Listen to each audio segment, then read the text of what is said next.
Have you ever stopped and wondered why, after decades of being told to just eat less and move more, we are somehow facing a bigger obesity crisis than ever before?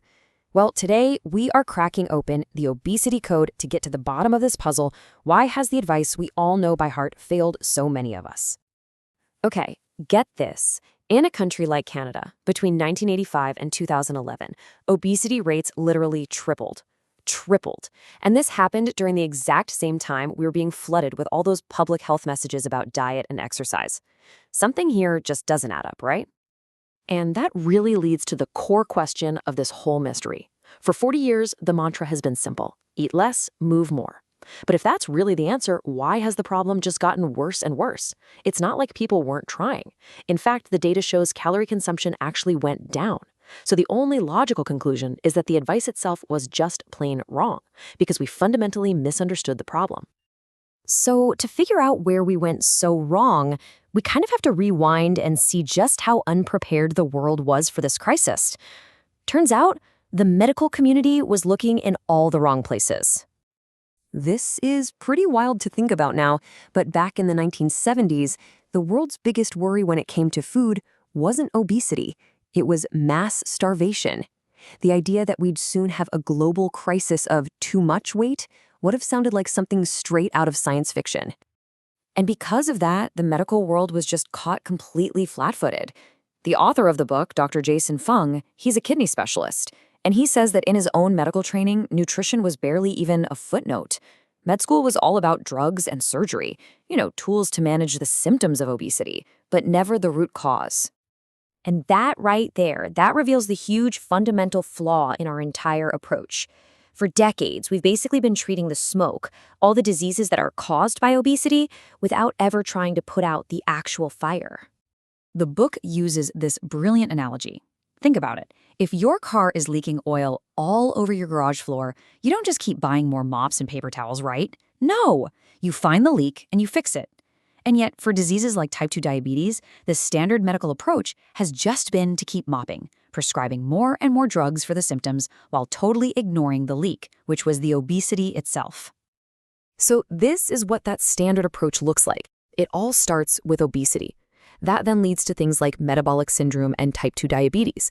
And then we spend all our time and all our money treating the cascade of problems that follows. Heart attacks, cancer, kidney disease.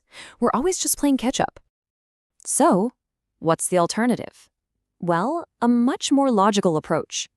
Instead of waiting for all those downstream disasters, what if we just treated the obesity itself?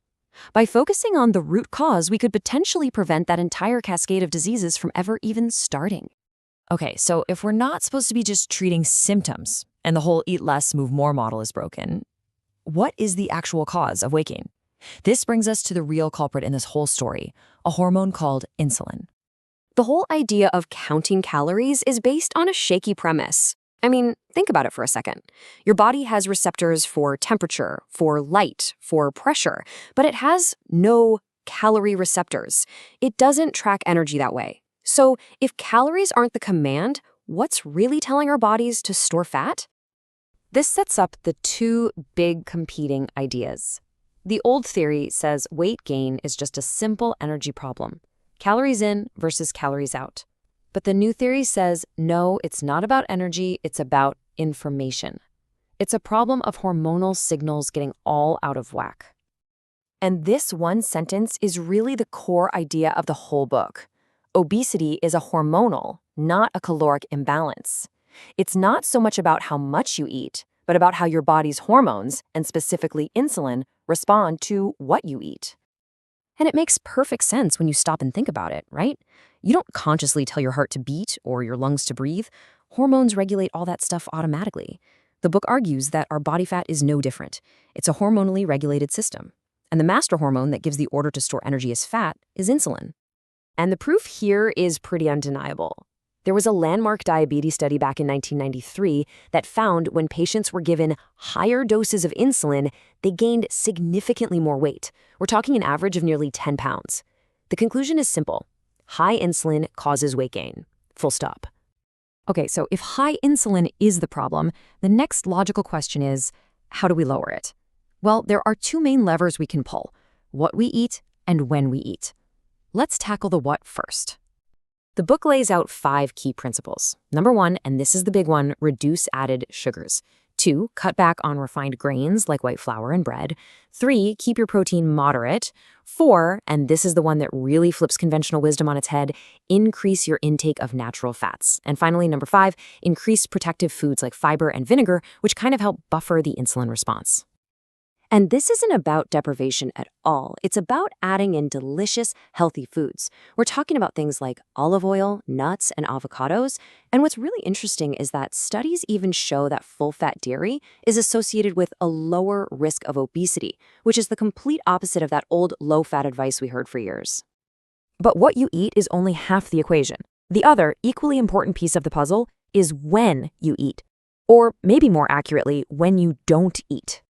This brings us to intermittent fasting. You see, since insulin gets released every time we eat, having persistently high insulin is often just caused by eating too frequently.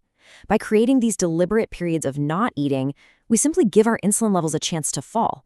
And once they do, our body can finally switch from storing fat to burning it. And it's so important to understand, this is not starvation. It's a totally natural metabolic switch. Your body is designed for this. It just moves through these predictable phases. First, it burns the glucose from your last meal.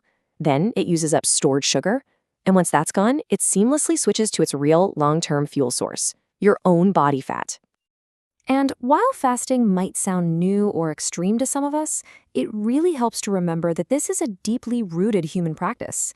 An estimated 1.6 billion Muslims fast regularly for Ramadan, along with millions and millions of others from different faiths. It's one of the oldest and most widespread dietary practices in the entire world. And getting started is actually way simpler than you might think. A really common approach is a 16-hour fast, which can be as easy as finishing dinner by 8 p.m. and then not eating again until noon the next day. Others might try a 24-hour fast, where you eat dinner one day and then just don't eat again until dinner the next. The best part is just how flexible it is. So the ultimate takeaway is this: for decades, we've been playing the wrong game. Weight management isn't some big battle of willpower against calories. It's a matter of balancing our hormones. So that leaves us with one final, pretty powerful question to think about. If you know that hormones, not calories, are what truly control our weight, what will you change?